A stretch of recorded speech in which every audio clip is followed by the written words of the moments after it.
আসসালামু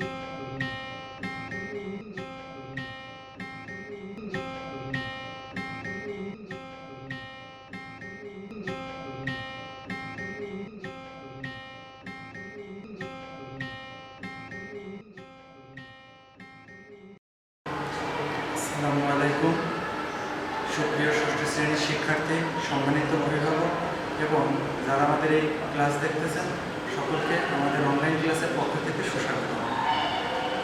আজ আমরা ষষ্ঠ শ্রেণীর সর্বশেষ অধ্যায় অর্থাৎ অষ্টম অনুশীলনী, এই অষ্টম অধ্যায়ের তথ্য উপাত্ত যে অধ্যায়টা আছে, এখান থেকে আমরা ইতিপূর্বে কিছু অংশ করেছি, সেটারই কিছুটা আমরা রিভিশন দেব এবং নতুন কয়েকটি অংশ করব। আমাদের এই অধ্যায় থেকে যে অংশগুলো করতে হবে সেটা আমরা বোর্ডে লিখে রেখেছি। আশা করি সকলে তোমরা মনোযোগ দেবে। ক্লাসের শুরুতে তোমরা তোমাদের বই, খাতা, কলম সঙ্গে নিয়ে বসবে এবং বোর্ডে আমরা যে সংখ্যাগুলো লিখে রেখেছি এই সংখ্যাগুলো অবশ্যই তোমরা খাতায় লিখবে এবং এর সঙ্গে এই সংখ্যাগুলোকে ভালোভাবে স্পষ্টভাবে বোঝানোর জন্য আমরা কিছু উদাহরণ দেখব। তোমাদের বোর্ডে এখানে উদাহরণ দেখানো হবে, তোমরা খুব মনোযোগ সহকারে সেটি বোঝার চেষ্টা করবে। এসব আমরা আমাদের ক্লাসটা শুরু করি। আমাদের ক্লাস বলা আছে কি অষ্টম অধ্যায় তথ্য ও উপাত্ত। আমরা অর্ধবার্ষিকের ভিতরে এই অনুশীলনের কিছু অংশ করেছিলাম। যেমন দেখো আমাদের বোর্ডে লেখা আছে গড়, মধ্যক, প্রসূরক, রেখাচিত্র। এখান থেকে আমাদের গড়, মধ্যক এটা আমাদের অর্ধবার্ষিকের সিলেবাসে অন্তর্ভুক্ত ছিল। এর সঙ্গে আমাদের প্রসূরকটাও পড়ানো হয়েছিল এবং এটা বুঝিয়ে দেওয়া হয়েছিল। যেহেতু আমরা এই অনুশীলনী বার্ষিকে আমাদের এই অনুশীলনীর উপরে সৃজনশীল প্রশ্ন প্র্যাকটিস করব, সেই ক্ষেত্রে আমরা গড়, মধ্যক, প্রসূরক সেগুলো আবার আমরা রিভিশন দেব এবং নতুন করে আমরা রেখাচিত্র একটি বিষয় আছে সেটিও আমরা সমাধান করার চেষ্টা করব। দেখি আমাদের এখানে বিষয়গুলো আসলে কিভাবে আমরা সমাধান করতে পারি।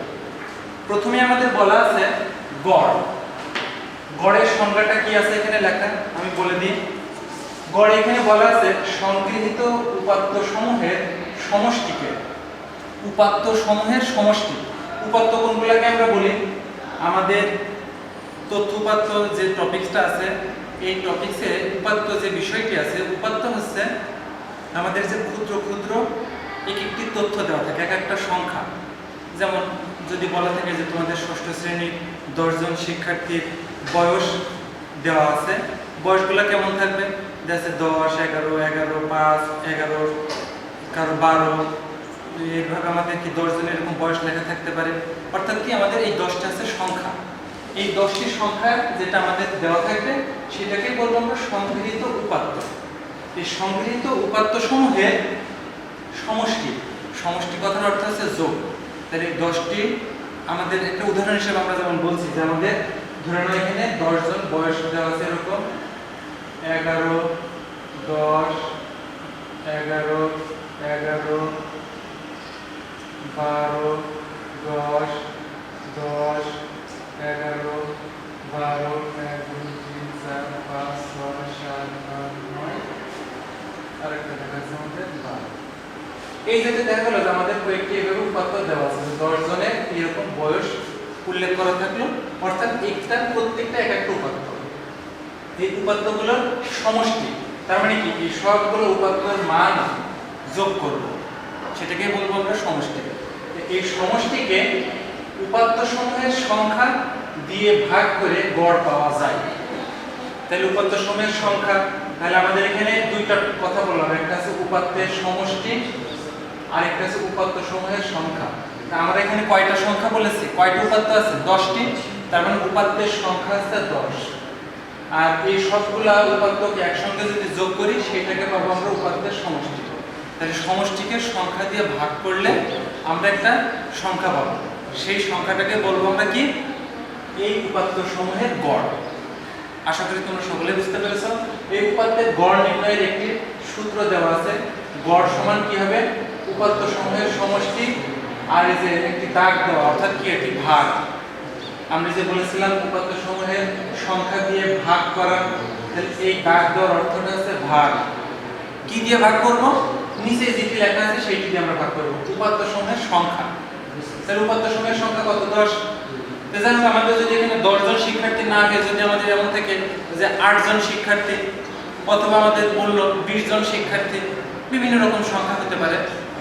আবার এমন হতে পারে যে তোমাদের ক্লাসে 20 জন শিক্ষার্থীর উচ্চতা দেওয়া আছে, বয়স না দিয়ে উচ্চতা দিল, তাহলে সেই উচ্চতা 20 জনের জন্য 20 ধরনের উচ্চতা পাবো। এই প্রতিটা উচ্চতায় এক একটি আমাদের উপাত্ত। তখন আমাদের কি হবে? মানটা একটু চেঞ্জ হবে। তো বিষয়টা আছে আমাদের এরকম যে আমরা উপাত্ত সময়ের সমষ্টিকে উপাত্ত সময়ের সংখ্যা দ্বারা ভাগ করব। আশা করি সকলেই তোমরা বুঝতে পেরেছো। এবারে আমাদের পরের অংশ, এটা আমাদের কি ছিল? 8.3। এরপর আমাদের বলছে কি মধ্য। 8.4 এ দেখো তোমাদের উদাহরণের ভিতরে আছে অনুশীলনীতে 8.4 এখানে আছে আমাদের মধ্য। মধ্যক বিষয়টি আমাদের একটু ভালোভাবে বুঝতে হবে। মধ্যক মানে হচ্ছে উপাত্তগুলোকে মানের ক্রমানুসারে সাজালে যে মান উপাত্তগুলোকে সমান দুই ভাগে ভাগ করে সেই মানই হবে উপাত্তগুলোর মধ্যক। আগে তাহলে কি প্রথমে কাজ আছে উপাত্তগুলোকে মানের ক্রমানুসারে সাজাতে হবে। মানের ক্রমানুসারে সাজানো, তাহলে সেই বিষয়টা আমাদের একটু জানি। আমরা দুই ভাবে সাজাতে পারি, একটা হচ্ছে ছোট থেকে বড় আর একটু বড় থেকে ছোট। এই দুটিকেই আমরা বলি কি মানের ক্রমানুসারে সাজানো। একটু উদাহরণ দেখি। দেখো আমাদের এখানে 5টি সংখ্যা দেওয়া আছে, 8, 4, 12, 10, 9, এই 5টি সংখ্যা। দেখো তো আমাদের এখানে কোনো সিরিয়াল আছে ছোট থেকে বড় বা বড় থেকে ছোট? দেখো কোনো সিরিয়াল নেই, এটি কি আমাদের সাজানো হয়নি এখন। এইটিকে যদি আমরা ছোট থেকে বড় সাজাই সেটি কেমন হবে? সবচেয়ে ছোট সংখ্যাটা আমরা আগে লিখব, মানে কি 4, মানে 4 এর পরে কত লিখব? 8। 8 এর চেয়ে বড় কি আছে? 9। 9 এর পরে 10, সবার শেষে হবে আমাদের 12। এইটিকে বলি আমরা কি ছোট থেকে বড় সাজানো, অর্থাৎ মানের ঊর্ধ্বক্রমে সাজানো। তাহলে এটাকে আমাদের কি হলো? একটা আমাদের এই যে বলেছি মানের ক্রমানুসারে সাজানো, তার ভিতরে একটি। এটাকে আমাদের কি আছে আবার বিপরীত ভাবে আমরা সাজাতে পারি, মানের অধক্রম, অর্থাৎ কি বড় থেকে ছোট। যেমন সবচেয়ে বড় সংখ্যাটা আমরা আগে লিখব, এই যে 12। 12 এর পরে কি তার চেয়ে ছোট? 10, 9, 8, 7। অর্থাৎ কি হলো এটা? এটিও আর একটি সাজানোর পদ্ধতি, মানের ক্রমানুসারে সাজানো। এটাকে আমরা কি নাম বলবো? মানের অধক্রম। অর্থাৎ কি আছে আমাদের এখানে দুই ভাবে আমরা সাজাতে পারি। আমরা এখানে যে অঙ্কগুলো করব সেখানে যদি আমাদের কোনো কিছু না বলে দেওয়া থাকে, আমরা সব সময় ছোট থেকে বড় আকারে সাজাবো। যদি কিছু উল্লেখ করে না থাকে যে মানের ঊর্ধ্বক্রমে সাজাও বা মানের অধক্রমে সাজাও, এরকম কিছু যদি না বলে দেওয়া থাকে, যদি যে উপাত্তগুলোকে সজ্জিত করো বা মানের ক্রমানুসারে সজ্জিত করো, তখন আমরা ছোট থেকে বড়ই সাজাবো। এখন দেখো তাহলে আমরা কি বললাম? প্রথম কাজ হচ্ছে আমাদের কি উপাত্তগুলোকে মানের ক্রমানুসারে সাজালে। এখন কোনটাকে তাহলে আমরা ধরে নেব? আমরা ধরব ছোট থেকে বড়। এটাকে আমরা বললাম যে মানের ক্রমানুসারে সাজিয়েছি। সাজালে যে মান উপাত্তগুলোকে সমান দুই ভাগে ভাগ করে সেই মানই হবে উপাত্তগুলোর মধ্যক। মধ্যক মানে হচ্ছে মাঝখানের সংখ্যা। তো দেখো আমাদের এখানে যে আমরা ছোট থেকে বড় সাজিয়েছি, এখানে আমাদের মাঝখানের সংখ্যা কোনটা আছে? এই পাশে আছে 4, এই পাশে 12। দুই পাশ থেকে একটা একটা কমিয়ে ফেললাম। এই পাশে 8, এই পাশে 10। দুই পাশে আবার একটু করে কমাইলাম। এখন দেখো মাঝখানে একটা সংখ্যা পেয়েছি 9। অর্থাৎ কি হবে? আমাদের এখানে হবে এই 9 হচ্ছে আমাদের এখানকার মধ্যক। এখন আমাদের এখানে খুব সহজে পেয়ে গেলাম। কেন পেলাম? আমাদের এখানে উপাত্তের সংখ্যা আছে 5টি। এই 5 আছে আমাদের কি সংখ্যা? বিজোড় সংখ্যা। এখন যদি আমরা এখানে বলতাম যে আমাদের উপাত্ত আছে জোড় সংখ্যক, অর্থাৎ কয়টি? 6টি। আমাদের এখানে দেখা গেল আরেকটি উপাত্ত আছে 15। তখন আমাদের কি হতো? মানের ঊর্ধ্বক্রম অনুসারে যদি আমি সাজাতে চাই এই 6টি সংখ্যাকে, তখন আমাদের কি হবে? 12 এর পরে আমাদের আরেকটি সংখ্যা আসবে। আবার আমরা সাজিয়ে লিখি।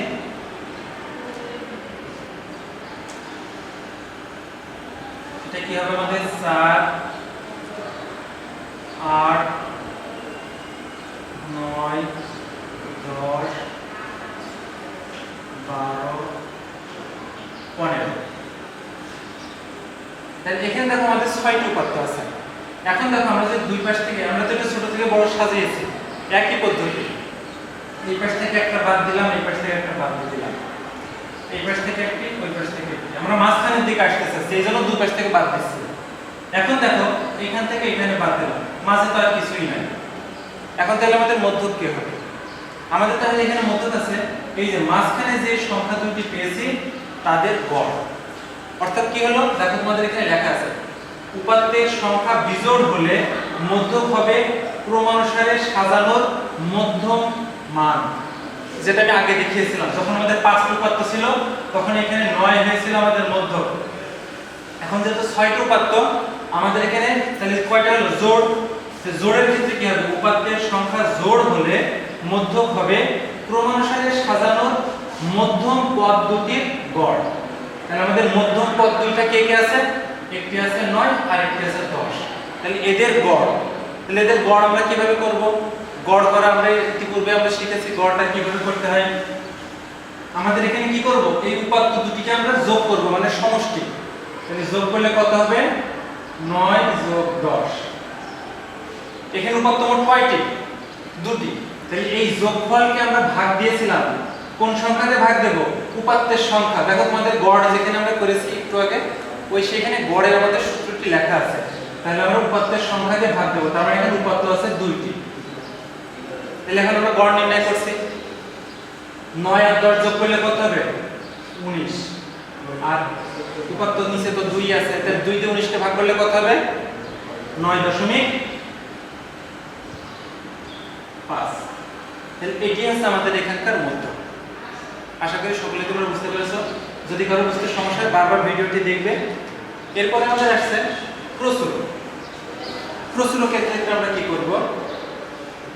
তোমাদের 8.5 এ আছে প্রচুরক। বিষয়টি খুবই সহজ।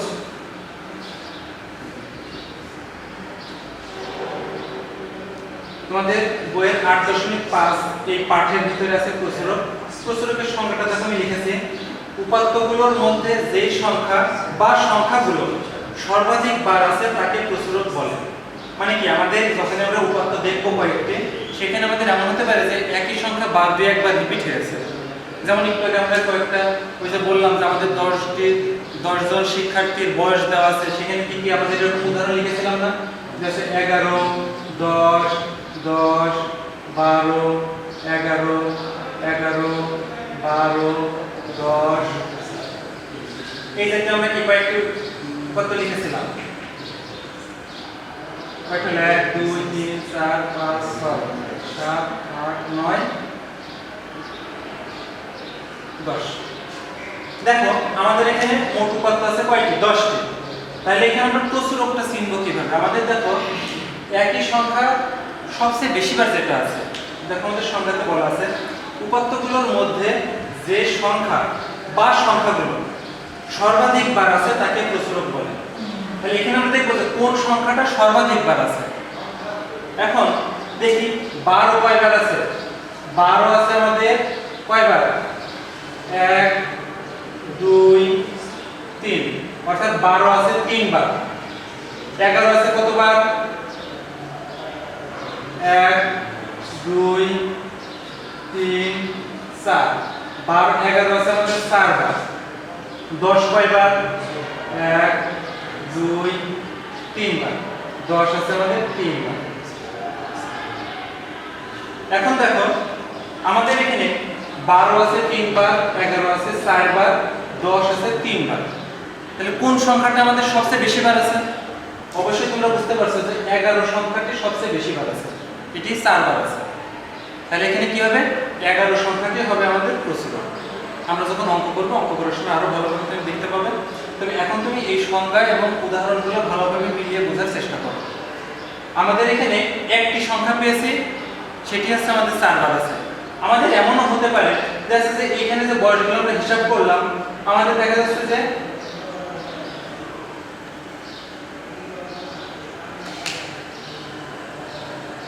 উপাত্তগুলো যদি এই জাতীয় হয়ে থাকে,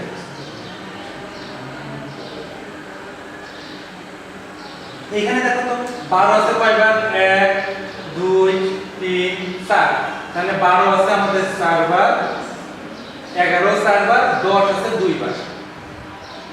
এখন আমাদের সর্বাধিক সংখ্যা 12 আছে 4 বার, 11 4 বার। তাহলে আমরা কোনটাকে প্রসরক বলবো? আমাদের সেখানে কি হবে? দুটি আমাদের প্রসরক। দেখো আমাদের সংখ্যার ভিতরে বলা আছে যে সংখ্যা বা সংখ্যাগুলো সর্বাধিক বার আছে তাকে প্রসরক বলে। তাহলে আমাদের এখানে প্রসরক 11 এবং 12 দুটি। তাহলে এই পেলাম আমরা প্রসরক। তো সর্বশেষ তোমাদের যেটা আছে এই প্রসরক পর্যন্ত তুমি ইতিপূর্বে এর আগে তোমাদের বোঝানো হয়েছে এবং করানো হয়েছে। আজ আমরা নতুন একটি বিষয় করব, সেটা হচ্ছে আমাদের রেখাচিত্র। এই রেখাচিত্রটি তোমাদের সম্পূর্ণ একটি নতুন বিষয়। আমরা রেখাচিত্র সম্পর্কে ইতিপূর্বে কিছু কিছু পড়ে এসেছি তোমাদের ক্লাস 4 এবং 5 এ। তোমরা যখন তথ্যপত্র করেছো সেখানে তোমাদের আয়তলেখ অঙ্কন করার একটি টপিক ছিল। ওই আয়তলেখ অঙ্কন করা, গ্রাফ কাগজে কোনো কিছু ব্যবহার করা, এগুলো সবই আছে আমাদের রেখাচিত্র মানে লেখচিত্রের অন্তর্ভুক্ত। ওই লেখচিত্রের ভিতরে আমাদের আরেকটি অংশ আছে, সেটা হচ্ছে রেখাচিত্র। এই রেখাচিত্রটা আমরা কিভাবে করব? রেখাচিত্রে দেখো বলা আছে, যদি সংজ্ঞা তোমাদের বইয়ে দেওয়া নাই, বইয়ের ভিতর থেকে আমাদের এগুলো লেখা আছে, তুমি বুঝে নেওয়ার চেষ্টা করো। উপাত্ত সমূহকে সারণীবদ্ধ করে ছক কাগজে স্থাপনের মাধ্যমে প্রকাশ করার পদ্ধতিকে রেখাচিত্র বলা হয়। দেখো ধরে নাও আমাদের উপাত্ত আছে এরকম, 12 আছে 4 বার, ঠিক আছে, 11 আছে, 10 আছে। এগুলোকে প্রথমে আমরা কি করব? সারণীবদ্ধ করব। সারণীবদ্ধ করা কি মানে আমাদের একটি ছক অঙ্কন করব, ঠিক আছে। এই ছকে আমরা দুইটা কলাম তৈরি করব। এই কলামের এক পাশে লিখব কি সংখ্যা বা শ্রেণী, আর এক পাশে করব হচ্ছে আমাদের উপাত্তের সংখ্যা, মানে আমাদের এখানে গণসংখ্যা যেটাকে বলি উপাত্তের সংখ্যা কয়টা আমাদের আছে। যেমন আমরা এখানে পাবো কি কি, একবার পেয়েছি আমরা 10, 10 আছে 2 বার, 11 আছে 4 বার এবং 12 আছে 4 বার। এটি কিন্তু আমাদের কি হলো? সারণীবদ্ধ করা হয়ে গেল। এটাকে আমরা বলছি সারণীবদ্ধ করা। সারণীবদ্ধ করার পর এটাকে কি করব? আমরা ছক কাগজে স্থাপনের মাধ্যমে প্রকাশ করা। ছক কাগজ বলা হয় কোনগুলো? যেগুলো আমাদের লেখচিত্র করার জন্য তোমরা যে গ্রাফ কাগজ ব্যবহার করো সেটা হচ্ছে আমাদের ছক কাগজ। সেই ছক কাগজে আমরা এই তথ্যগুলো উপস্থাপন করব। উপস্থাপন করার সময় কি করতে হবে? আমাদের এখানে লেখচিত্রের ভিতরে দুইটা দাগ দিতে হয়। একটা হচ্ছে আমাদের x অক্ষ আর একটি y অক্ষ। এই অক্ষ দুইটা আমাদের যে বিন্দুতে মিলিত হয় ওটাকে বলে আমরা কি মূল বিন্দু ও। এইখানে আমরা কি করব? এই যে যে তথ্যগুলো আমাদের এখানে আছে উপাত্ত 10, 11, 12 এইগুলাকে আমরা স্থাপন করব কোথায়? x অক্ষ বরাবর। দেখা যাবে যে এখানে ব্যবহার করব 10, 11, 12। আমরা গ্রাফ করার সময় আরো ভালোভাবে স্পষ্টভাবে করার চেষ্টা করব। আমাদের যাতে এই জাতীয় আমরা কিছু পেলাম। তাহলে শূন্য যেটা মূল বিন্দু এটাকে আমরা শূন্য শূন্য বিন্দু বলি, অর্থাৎ x এবং 0। আমরা এখানে প্রথম 5টি ঘরকে এরকম ভাঙা চিহ্ন ব্যবহার করব। ভাঙা চিহ্ন অর্থাৎ কি আমাদের এখানে ওই 0 থেকে 9 পর্যন্ত এই ঘরগুলোর ভিতরে আছে। আমরা তো শুরু করেছি 10 থেকে, আমাদের তো 0 থেকে 9 পর্যন্ত নেওয়ার প্রয়োজন নাই। সুতরাং আমরা অপ্রয়োজনীয় ডেটাগুলো নেব না, তো উপাত্তগুলো আমরা নেব না। আমরা শুরু করব 10 থেকে, কিন্তু আমাদের এখানে ছিল 0। তাহলে এই মাঝের অংশগুলো ভাঙা চিহ্ন মানে এরকম ঢেউ ঢেউ চিহ্ন দেওয়া হয়, এটাকে বলে আমরা ভাঙা চিহ্ন। এটি দেওয়ার অর্থ আছে কি আমাদের 0 থেকে 9 পর্যন্ত এর ভিতরে আমাদের সংখ্যাগুলো আছে, কিন্তু এটা দেখানো হয়নি। এবার ব্যাপার আছে আমাদের 10 থেকে। তাহলে 10 বছর বয়স যাদের, সেরকম কয়জন সদস্য? 2 জন। এই কতজন সদস্য মানে কি গণসংখ্যা বা আমাদের উপাত্তের সংখ্যা, সেই সংখ্যাকে আমরা এই y অক্ষ যেটা আছে এই বরাবর স্থাপন করব। যেমন এখানে যদি আমাদের y অক্ষ 0 হয় তাহলে এইখানে দিলাম 1, এইটাতে দিলাম 2, এখানে দিলাম 3, এখানে দিলাম 4। তাহলে কি হচ্ছে আমাদের এখানে দেখো 10 বছর বয়স এরকম আছে কয়জন? 2 জন। তাহলে 10 বরাবর আমরা এই যে এখান থেকে দেখব 2, এই বিন্দুতে আমরা একটি কালো চিহ্ন করব। তারপরে কি করব? 11 বছর। 11 বছর আছে কয়জন? 4 জন। তাহলে এই বরাবর আমরা করব এই যে 4। এই আছে 4 বছর, 12 সেটাও 4 বছর। এইগুলাকে আমরা যে রেখা দ্বারা সংযুক্ত করে দেব, এটি কি আমরা বলি কি এটি হয়ে গেল আমাদের আছে রেখাচিত্র। আশা করি তোমরা সকলে বুঝতে পেরেছো। তোমাদের উদাহরণ 2-3টি অঙ্ক করা আছে রেখাচিত্রে। আগামী দিন আমরা আগামী ক্লাসে তোমাদের সৃজনশীল করানো হবে এই রেখাচিত্র, হর, মধ্য, প্রসরক। আশা করি সকলেই তোমরা পরবর্তী ক্লাসে অংশগ্রহণ করবে। আজ আমরা যেটি করলাম, আমরা এখানে 4টা টপিকস পড়েছি, গড়, মধ্যক, প্রস্রক এবং রেখাচিত্র। এই টপিকস প্রত্যেকটা বিষয়ের উপর আমরা এখানে সংজ্ঞা সহ উদাহরণ বোঝানোর চেষ্টা করেছি। তোমরা ভিডিওটি বারবার টেনে টেনে দেখবে। আর তোমাদের এইচডব্লিউটা দেওয়া হয়েছে, আমরা বোর্ডে যে 4টা সংজ্ঞা লিখেছি, গড়, মধ্যক, প্রস্রক এবং রেখাচিত্র, এই সংজ্ঞাগুলো এটাই তোমাদের এইচডব্লিউ থাকবে। তোমরা বাসায় এটা মুখস্থ করবে এবং তোমাদের এই এইচডব্লিউটা জমা দিতে হবে কিভাবে, ওই একই পদ্ধতি ইতিপূর্বে তোমরা যেভাবে জমা দিয়েছো, খাতায় তোমাদের এই সংখ্যাগুলো লিখবে, লেখার পরে খাতার উপরে তোমাদের নাম, রোল, শাখা, শ্রেণী স্পষ্টভাবে উল্লেখ করবা, করে এটা ছবি উঠাবা। আজ আমাদের যে ক্লাসটা তোমরা ভিডিওতে যেখানে দেখতে পাচ্ছ, ভিডিওর নিচে যে কমেন্ট বক্স, ওইখানে তোমাদের ওই খাতার ছবিটা আপলোড করে দেবে। আশা করি সকলেই তোমরা বুঝতে পেরেছো। তোমাদের সকলের সুস্বাস্থ্য কামনা করে আজ আমাদের ক্লাস এখানেই শেষ করছি। সবাইকে ধন্যবাদ।